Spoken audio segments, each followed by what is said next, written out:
ही आपल्याला माहिती देण्याकरता आहे। आपल्याला सर्वांना माहिती आहे की हे वर्ष शेतकऱ्यांच्या दृष्टीने अतिशय वाईट असं वर्ष आहे आणि सोयाबीन म्हणू नका, कापूस म्हणू नका, तूर म्हणू नका, प्रत्येक पिकाला नुकसान यावर्षी झालेलं आहे। दरवर्षी आपण पाहतो की ऑगस्ट असेल किंवा सप्टेंबर महिन्यात अतिवृष्टीमुळे पिकांचं नुकसान झालं, पण यावर्षीच्या खरीप सीझनचं वैशिष्ट्य असं आहे की मे महिन्यापासून सलग ऑक्टोबर महिन्यापर्यंत शेतकऱ्यांच्या शेतपिकांचं नुकसान आपल्याला पाहायला मिळत आहे। मग ते अतिवृष्टीमुळे असेल किंवा पिकांवर पडलेल्या रोगांमुळे असेल। मला आपल्याला सांगताना आनंद होतोय की यावर्षी शासन शेतकरी अडचणीत असला तरी महाराष्ट्र शासन हे ताकदीने शेतकऱ्यांच्या पाठीमागे उभं राहिलं आहे। संपूर्ण विदर्भामध्ये वर्धा जिल्ह्यामध्ये सर्वात जास्त पाऊस झाला। सरासरीपेक्षा साधारणतः 20% अधिक पाऊस हा वर्धा जिल्ह्यामध्ये झाला। त्यामुळे सोयाबीनचं मोठ्या प्रमाणात नुकसान आपल्याला या जिल्ह्यामध्ये पाहायला मिळतं आणि एकंदरीत संपूर्ण महाराष्ट्रामध्ये जी स्थिती होती त्या स्थितीला अनुसरून महाराष्ट्र सरकारने निर्णय घेतला, कॅबिनेटमध्ये निर्णय घेतला आणि एक मदत पॅकेज जाहीर केलं। त्या मदत पॅकेजच्या अनुषंगाने शेतकऱ्यांना 2 हेक्टरपर्यंत 8,500 रुपये नुकसान भरपाई आणि रबी पिकांसाठी अनुषंगिक मदत म्हणून त्यांना बियाण्यांसाठी, जमिनीची तयारी करण्यासाठी 2 हेक्टरपर्यंत 10,000 रुपये असा निर्णय शासनाने जाहीर केला होता। 32,000 कोटीचं हे पॅकेज होतं आणि या पॅकेजचा निधी लवकरात लवकर आपल्याला वितरित व्हावा हे सर्व शेतकऱ्यांची मागणी होती।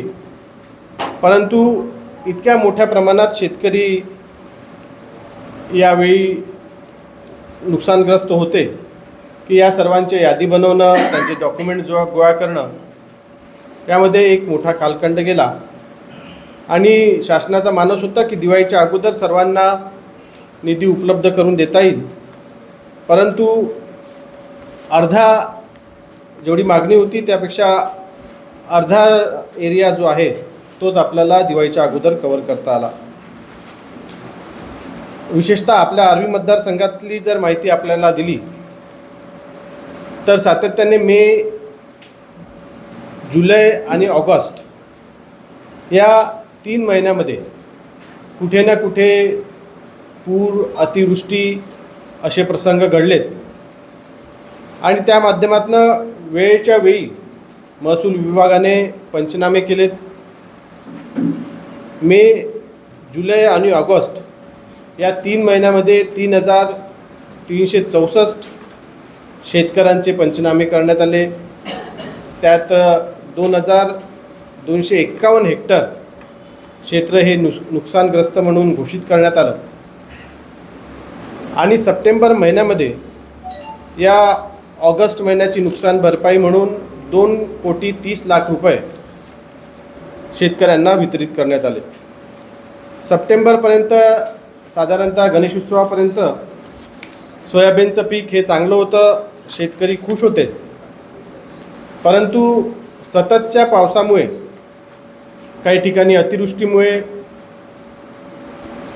येलो मोझॅक आणि चार्कोल रॉट यासारख्या रोगराईमुळे संपूर्ण सोयाबीनचं पीक हे नष्ट झाल्याचं आपल्या आर्वी विधानसभेत आपल्याला पाहायला मिळालं। त्या अनुषंगाने 16 तारखेला कलेक्टर वर्धा यांच्याकडनं मदत पॅकेजच्या अंतर्गत सप्टेंबर महिन्यात ज्या ठिकाणी अतिवृष्टी झाली होती अशा सर्व रेव्हेन्यू मंडळातील शेतकऱ्यांना मदत म्हणून प्रस्ताव सादर करण्यात आला। त्यात आर्वी तालुक्यामधले 2 रेव्हेन्यू मंडळ होते, आर्वी आणि वाठोडा, वाठोडा आणि विरूळ। त्यानंतर कारंजामध्ये अतिवृष्टी झालेले सर्वच्या सर्व 5 महसूल मंडळ, कारंजा, सारवाडी, कन्नवार ग्राम, ठाणेगाव, दाभा आणि आष्टी तालुक्यातील अंतोरा महसूल मंडळ, असा एकंदरीत आर्वी तालुक्यासाठी 9,84,00,000, ज्यामध्ये बाधित क्षेत्र होतं 11,569 हेक्टर। त्यानंतर कारंजा तालुक्यासाठी 22,29,00,000, त्यामध्ये बाधित क्षेत्र होतं 26,233 हेक्टर। आणि आष्टी तालुक्यासाठी जे एकच रेव्हेन्यू सर्कल या निकषात बसत होतं ते म्हणजे अंतोरा, त्यासाठी 3,20,00,000, बाधित क्षेत्र हे 3,767 हेक्टर। आणि एकूण जी निधी मागणी होती ती 35 कोटी रुपयाची निधी मागणी 16पैकी 8 रेव्हेन्यू सर्कल करता शासनाकडे करण्यात आली होती। दिवाळीच्या अगोदर शेतकऱ्यांना निधी उपलब्ध झाला पाहिजे या उद्देशाने शासनाने 18 तारखेला या मदत पॅकेज अंतर्गत पहिला GR काढला। त्यात वर्धा जिल्ह्याला 142 कोटी रुपये वितरित करण्यात आले आणि त्यामध्ये 35 कोटी हे जवळपास 35 कोटी हे आर्वी विधानसभा क्षेत्रातील शेतकऱ्यांसाठी उपलब्ध करून देण्यात आले। त्यानंतर उर्वरित जे महसूल मंडळ होते त्यात आर्वी तालुक्यातलं आर्वी असेल, वाढोणा असेल, खरांगणा असेल, रोहना आणि दाऊदपूर, आणि आष्टी तालुक्यातलं तळेगाव, साहूर आणि आष्टी, अशा या रेव्हेन्यू मंडळ हे शेतकऱ्यांच्या नुकसान भरपाईपासून सुटलेले होते। 65 mm निकष या ठिकाणी लागलेला नसल्यामुळे हे संपूर्ण 8ही रेव्हेन्यू मंडळातले शेतकरी या मदत पॅकेजपासून वंचित होते। परंतु माननीय मुख्यमंत्री महोदय आणि बावनकुळे साहेबांनी जी भूमिका घेतली की 65 mm पेक्षा पाऊस जरी नसला तरी ज्या ज्या ठिकाणी नुकसान झालेलं आहे, शेतकऱ्यांचे पीक गेलेलं आहे, त्या सर्व शेतकऱ्यांना नुकसान भरपाई शासन देईल। आणि विशेष बाब म्हणून सातत्याने पाठपुरावा करून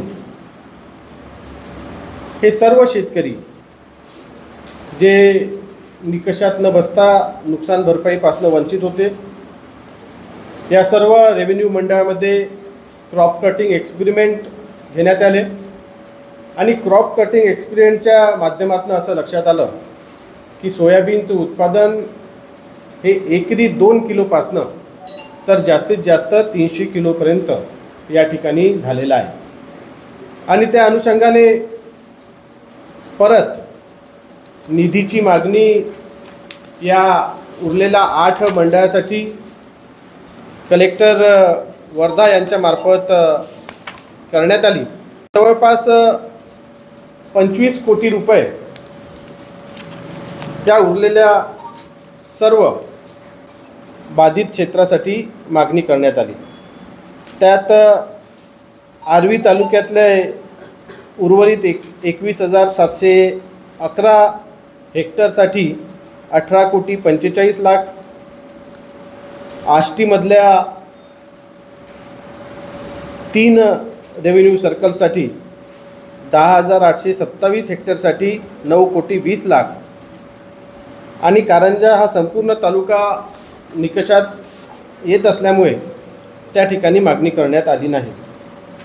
असं एकंदरीत 25 कोटी रुपयाची आर्वी विधानसभेसाठी मागणी या प्रस्तावाद्वारे दिनांक 18 ऑक्टोबरला शासनाकडे पाठवण्यात आली।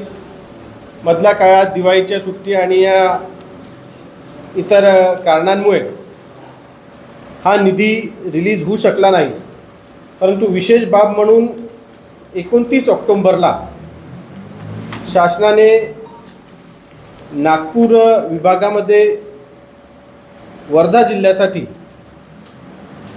89 कोटी रुपये परत वितरित केले आणि त्यात 25 कोटी रुपये हे आर्वी विधानसभेसाठी देण्यात आले। या ठिकाणी ऑगस्ट महिन्यातले जवळपास 2-3 कोटी रुपये आणि हे नुकसान भरपाईचे 35 अधिक 25 असे 60 कोटी रुपये असे 63 कोटी रुपयाची नुकसान भरपाई आर्वी विधानसभेतल्या शेतकऱ्यांना मिळाली। 2 हेक्टरपर्यंत 3 हेक्टरपर्यंत 8,500 रुपये पर हेक्टरी ही नुकसान भरपाई मंजूर करण्यात आली।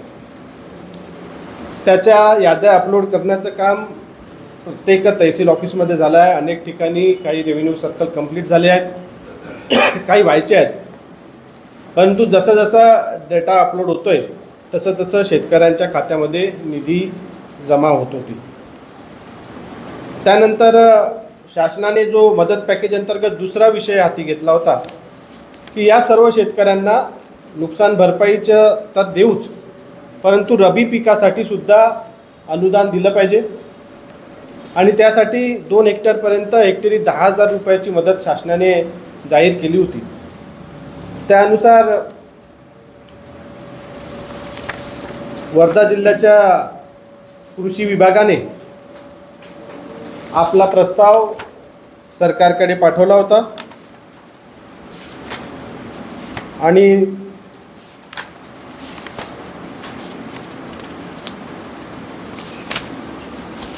त्या अनुषंगाने आर्वीमधील 24,845 शेतकऱ्यांसाठी 31,58,00,000 इतका निधी, आष्टीमधील 18,844 शेतकऱ्यांसाठी 14,59,00,000 निधी आणि कारंजा येथील 26,818 शेतकऱ्यांसाठी 26,27,00,000 निधी असा साधारणतः 73-74 कोटी रुपयाचा प्रस्ताव हा कृषी विभागाने शासनाकडे पाठवला आणि त्या प्रस्तावाच्या अनुषंगाने 4 नोव्हेंबरला ही सर्व रबी हंगामाकरता अतिरिक्त मदत शासनातर्फे मंजूर करण्यात आली। यात वर्धा जिल्ह्याकरता एकूण परत 282 कोटी रुपये मंजूर करण्यात आले। त्यातले 73 कोटी रुपये हे आर्वी विधानसभेसाठी देण्यात आलेले आहेत। त्यामुळे जवळपास पहिल्या टप्प्यातला आणि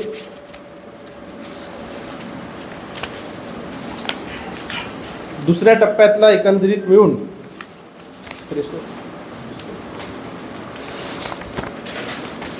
रुपये या खरीप हंगामामध्ये आर्वी विधानसभेतल्या शेतकऱ्यांना निधी मंजूर करण्यात आला। त्यामुळे एक मोठा मदतीचा आधार शेतकऱ्यांना शासनाकडून मिळालेला आहे। या 137 कोटी रुपयाच्या नुकसान भरपाईच्या निधीमध्ये आतापर्यंतच्या इतिहासात सर्वात जास्त निधी हा आर्वी विधानसभेला मिळालेला आहे। आर्वी विधानसभेतील नुकसान झालेला असा एकही शेतकरी वंचित राहता कामा नये म्हणून आमदार म्हणून मी स्वतः असेल, या जिल्ह्याचे पालकमंत्री श्री पंकजी भोयर असेल, यांनी सातत्याने कृषी विभाग असेल, मदत पुनर्वसन विभाग असेल, राज्याचे महसूल मंत्री बावनकुळे साहेब असतील, मुख्यमंत्री देवेंद्र फडणवीस साहेब असतील, मुख्य सचिव असतील, यांच्याकडे सातत्याने पाठपुरावा करून नुकसान भरपाईसाठी प्रत्येक शेतकऱ्याला पात्र करून घेतलेले आहेत। इतक्या मोठ्या प्रमाणात निधी उपलब्ध करून शासनाने आर्वी विधानसभेमधल्या जवळपास 70-75 हजार शेतकऱ्यांच्या पाठीमागे आम्ही आहोत असा संदेश दिलेला आहे। आणि या पत्रकार परिषदेच्या माध्यमातून भारतीय जनता पार्टीचे सर्व पदाधिकारी, आम्ही या ठिकाणी उपस्थित लोकप्रतिनिधी हे माननीय देवेंद्रजी फडणवीस यांचे आभार व्यक्त करत आहे। आणि यासाठी ही पत्रकार परिषद आयोजित करण्यात आली होती। अनेक शेतकरी यावेळेसच्या खरीप सीझनमुळे नैराश्याने ग्रस्त आहेत, दुःखी आहेत, परंतु या एका निर्णयामुळे त्यांना थोडा बहुत आधार मिळेल। त्या माध्यमातून हे वर्ष कठीण जरी असलं तरी काढायची एक शक्ती मिळेल आणि नैराश्यातून बाहेर पडण्याचा एक आशेचा किरण या निमित्ताने त्यांना मिळेल, हीच आशा या ठिकाणी व्यक्त करतो। मी परत एकदा महाराष्ट्र शासनाचे, महायुती सरकारचे मनापासून आभार व्यक्त करतो की इतक्या कठीण प्रसंगी आम्ही विधानसभेतील सर्व शेतकऱ्यांच्या पाठीमागे ते उभे राहिलेत। बोले तैसा चाले त्याची वंदावी पावले असं आपण म्हणतो। ज्याप्रमाणे माननीय मुख्यमंत्री आणि देवेंद्रजी फडणवीस साहेब, बावनकुळे साहेब यांनी शेतकऱ्यांचा मदत पॅकेज जाहीर केले, त्याचप्रमाणे हा निधीसुद्धा मंजूर केलेला आहे। एक मोठा आधार यामुळे प्राप्त झालेला आहे। आपण सर्व पत्रकार बंधू या पत्रकार परिषदेला सर्वजण उपस्थित राहिलात, त्याबद्दलसुद्धा मी आपल्या सर्वांचे आभार व्यक्त करतो। आपले काही प्रश्न असतील तर आपण जरूर विचारावे। धन्यवाद।